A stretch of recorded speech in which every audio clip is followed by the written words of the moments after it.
Hello everyone, welcome to Motown Monday.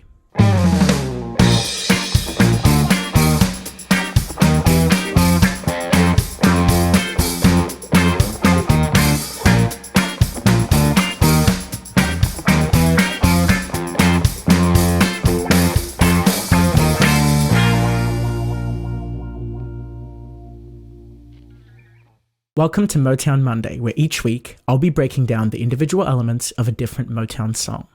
This week is all about Edwin Starr's 25 Miles. The song was released on January 2nd, 1969, and was recorded at some time during the later months of 1968. It was written and produced by Johnny Bristol, Harvey Fuqua, along with Edwin Starr himself.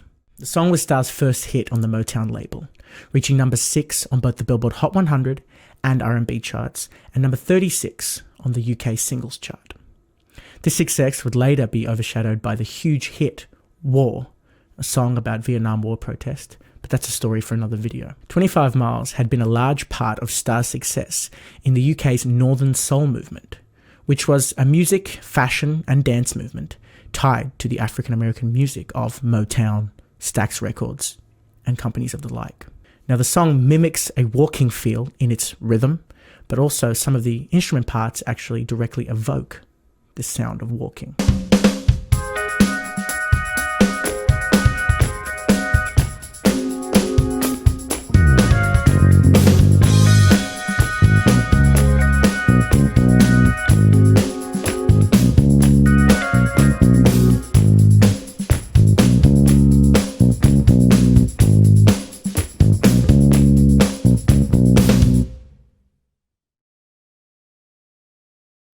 The bass part you just heard me play is simple, effective, and incredibly catchy. So it plays that repetitive riff you just heard me play right there.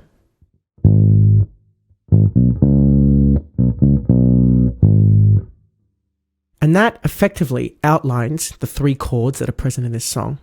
And the first chord is A flat major. Then we have the chord B major. And then we have the chord D flat major. So it's kind of like a progression of 1, in the case of A flat, that'd be a flat 3 major, and then 4 major chord. Now, this bass riff continues throughout the entirety of the song, with only one exception, and that is bookending each chorus before the next verse. The bass simply stops on beat 1, and the vocals and drums continue to sing a slightly different riff. And I think that bass part is such an effective use of a few notes, and it really sticks to people's ear. At least for me, when I finish listening to the song, that's one part that I'll keep singing, that riff. It just gets stuck in your head.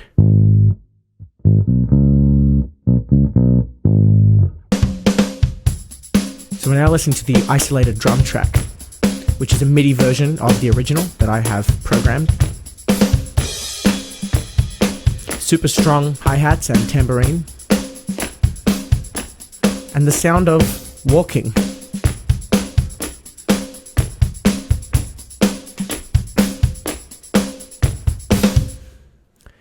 So like I just said, that was the drum track, which opens with a simple fill, which is a pickup into our downbeat, and then heads into this driving semi-quaver based part, with the hi-hats and tambourine being responsible for pushing it forward. The hi-hats sort of playing 8th notes with the occasional 16th note sort of accented on an open hi-hat, and the tambourine providing that steady stream of 16th notes. Now those 2 elements serve to propel the groove forwards, while the snare drum sort of keeps it slightly grounded with sticking to the backbeat of 2 and 4.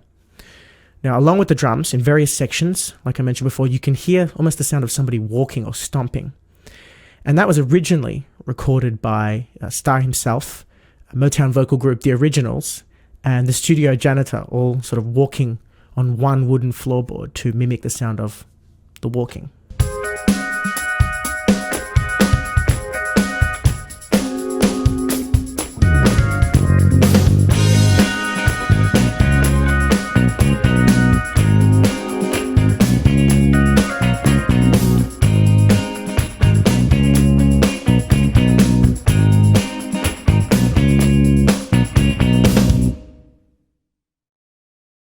That guitar part is doubling the bass throughout the entirety of the song, as the chords A flat major, and the chord B major, with just the tonic and the third, and then D flat major, a 4 chord with also just the tonic and the third of that chord, no fifths. And it is filling in the gaps also with the bassism playing with little rhythmic strums. So without those little rhythmic fills, it just sounds like this.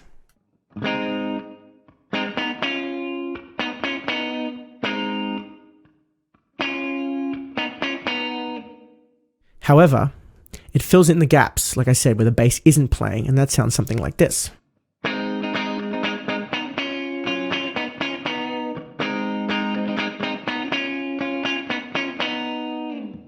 That just serves to keep the groove moving, and it locks in tightly with the hi-hat and drum parts. So you can now hear the organ part, which enters with the drums on beat 1. I'll solo it. So as you can hear, it's outlining the tonic of our song, the A flat. So like I just said, it's outlining the tonic of our song, A flat, through an A flat 7 chord, playing the lower part first and then sort of jumping up to the higher part with a little riff to sort of work its way back down again. And this only happens twice as a phrase before disappearing and not coming back for the rest of the song. So I guess it just serves as a little bit of an intro part to fill out some of the depth there. So we're now listening to the horn section, which is doubling that main riff. So as I just mentioned, that was the horn section, which begins with a doubling of the main riff with a trombone and a baritone saxophone, doubling in the bass octave with the bass guitar. After one round of that, in comes a trumpet in the high octave, also doubling this riff.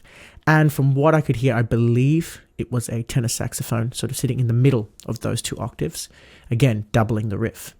Now, I think the reason why they chose to double this riff so heavily with many instruments, we had the guitar, we had the bass, and now we have the horns as well, is because it really beefs up that riff and really makes it stick to your mind even after you've finished listening to the song.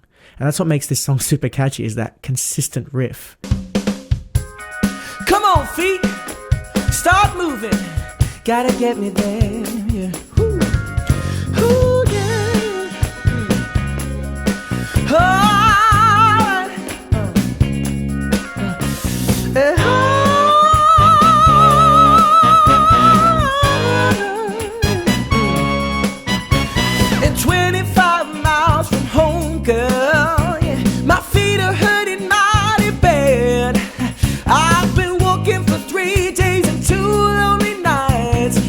That I am mighty man, yeah. I got a woman waiting for me. She's gonna make this trip worthwhile. You see, she's got the kind of loving and kissing that make a man go stone wild. Got to keep on walking. I got to walk on. Let me hear you say,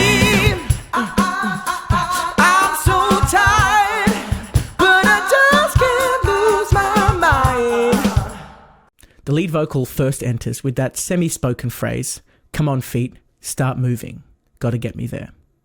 And that cues the sound of the walking we talked about earlier in the drum part, and pretty much sums up how the singer is feeling. He's going to soldier on no matter what. The vocal was originally sung by Edwin Starr and has a powerful dry sound with very little reverb. This effectively makes it sound aggressive and in your face. Now, after each chorus, the instrumentation changes, dropping down to only drums and vocals, with the riff we heard sung by background vocals while he sings little ad-libbed phrases. With regard to the vocal style, this song exhibits many gospel and blues stylings, with lots of slides, bends, melisma, and vocal runs. It also shifts between major and minor tonality, often falling on the minor third and sliding up to the major third, or vice versa.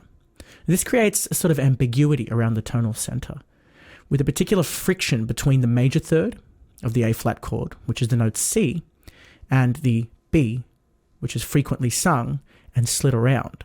This is a common element of many blues and R&B songs, and in fact, it is what gives the style its unique sound. So that was my breakdown of 25 Miles by Edwin Starr. Feel free to like and subscribe, and click here to check out my video of the Stevie Wonder classic, Uptight, Everything's Alright. Feel free to leave me a comment if you'd like to see me dissect a particular Motown song. And I'll see you in the next Motown Monday.